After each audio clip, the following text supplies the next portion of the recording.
If you are going on vacation at seaside, which side would you choose? Left side or right side? Hi, I am Stone. I am a Chinese student studying in Malaysia, and I am also a scuba diver. I love diving. I love the beautiful island and the lovely underwater creatures in Malaysia. I enjoy vacationing and diving in Malaysia every year as thousands of divers around the world did before pandemic. As a food lover, I am fascinated by the abundance and variety of seafood in Malaysia. Besides being a world-famous diving destination, Malaysia also produces world-class fish. Seafood with rich patterns is known as a symbol of Malaysia. Although tourism and fishing have both economic benefits, the marine ecosystem is gradually unable to support the endless demands of humans. Is there a way to balance economic development with environmental protection? What is the first step in protecting the ocean? In order to find answers to these questions, we conducted a non-government organization called Reef Check Malaysia and take part in their activities on Tioman Island. This island is a very popular diving spot in Malaysia. Let's go!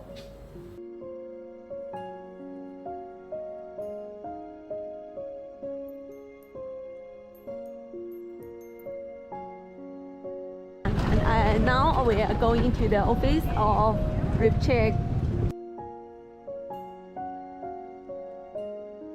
Hi, my name is Alvin Shlaya.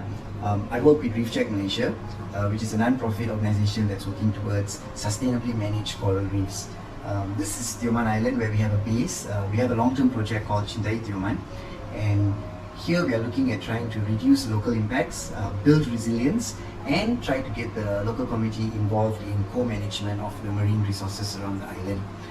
One of the things we are working on is to identify all the different local threats to the island and try to find solutions to these threats to better prepare coral reefs towards global threats such as climate change and bleaching and those kind of things that are a little bit harder to control. So we are looking at things such as solid waste, such as physical damage, such as ghost nets. Now, ghost nets is it's an increasing problem that we are coming across on the island.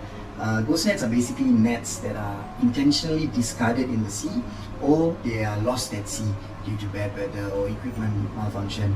Now, the problem with ghost nets is as long as they are in the water, they will continue to trap, to entangle, to suffocate, and even kill animals through ingestion. Like if animals accidentally eat the net, it can clog up their intestines and they can die as well. So we try to get nets out of the reef as soon as we can. So this is an example of a net stuck on the reef just off the coast of the shore in Aibatang. And this is basically what we will be doing. We'll be going down to cut the net off to try to free the coral without damaging the coral as best as possible. We will try to remove the net, all the small pieces, and bring it up onto the boat. Yeah. So this is what we are going to go and do now as well. It's in a similar site, similar location, just off the shore, and hopefully we'll be able to take out the whole net without causing too much damage and avoiding any more damage to the reef. All right, let's go. This is a dive shop in the Tioman. Now I need to rent some equipment for diving, and I will go with the staff of Reef Check and together to do some Reef Check works this afternoon. Let's go. Now I need to prepare my equipment and go diving this afternoon. Let me check the first. Okay, now I have the equipment. Let's go.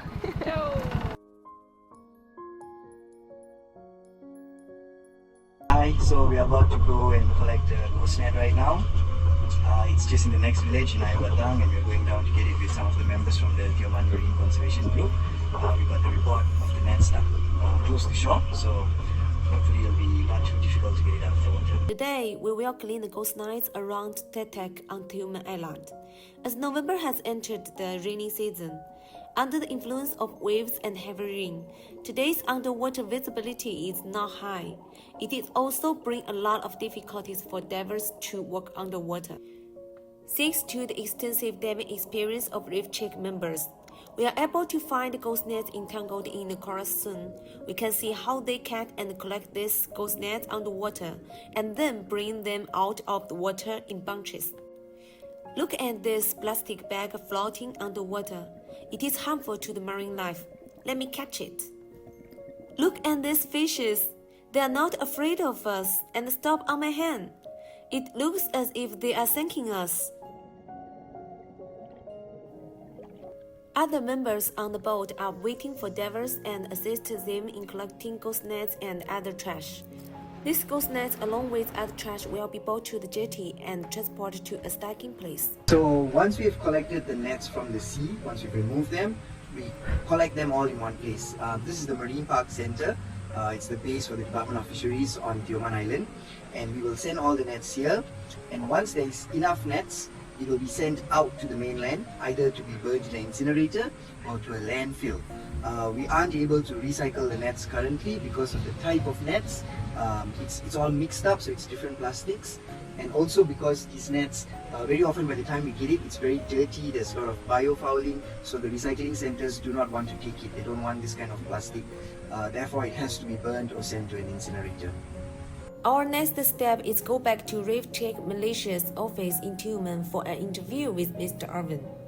And today we want to discuss about the sustainable of the environment and the economic. How could we find the balance between them? Okay, so I think when we talk about the islands, we talk about tourism and things like this, to find balance, you must plan long term. Let's say even tourism, okay, if we say, all right, we want to build a big airport, we want to build a lot of hotels, but can the island support this kind of tourism? Is there enough water? Is there a way to deal with all the rubbish that will come from the large number of tourists? Where is all this rubbish going to go? Where is all the wastewater going to go? So these are the issues that will come up if you don't think ahead, if you don't think long term. So this kind of development sometimes is very unsustainable, and there is no balance, and what will happen is sooner or later that whole attraction, that natural attraction or that natural resource, whether it's like fish or fisheries, will disappear. And you won't have it anymore.